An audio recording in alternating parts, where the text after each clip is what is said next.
To separate fear from fact, I sat down with two infectious disease experts in Hong Kong.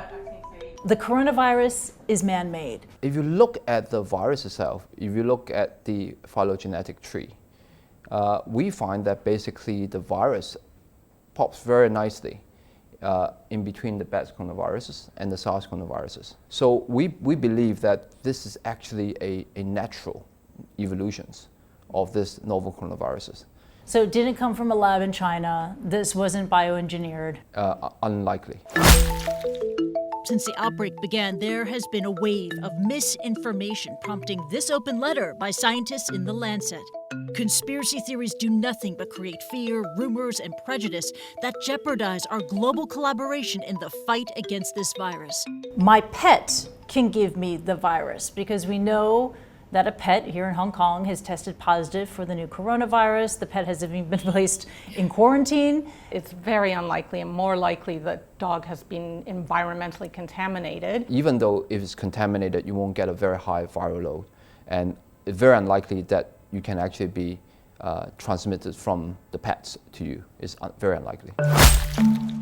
Now, this is a big one. Wearing a mask will not protect me from the virus because you have the US Surgeon General telling people you don't need to buy a mask. It's not effective.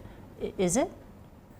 If you look at the data in Hong Kong, wearing masks is probably the most important thing in terms of infection control. Wow. It not only brings down the cases of coronaviruses, it also brings down the influenza.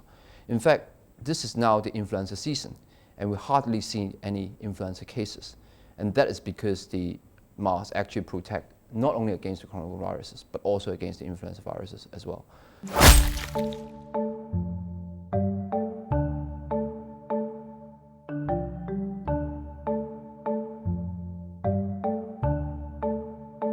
The coronavirus is less deadly than the flu.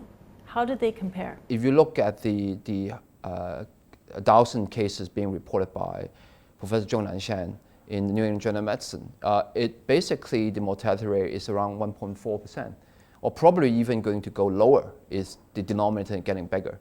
So it still stands about 1%.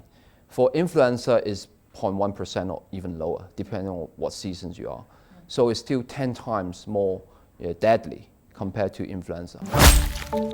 The virus will go away in April. We've heard that from many people. We've heard it from US President Donald Trump. Yes, Is that to be believed? It's very speculative, right? I see people partly say that because SARS kind of went away in April, May, but when it's warm here, it's going to be cold somewhere else. We've got a southern hemisphere too. In SARS, it only affected a few countries, but this time is really a pandemic scale. So basically, it can come back, especially in the southern hemisphere, and then alternate with the northern hemisphere.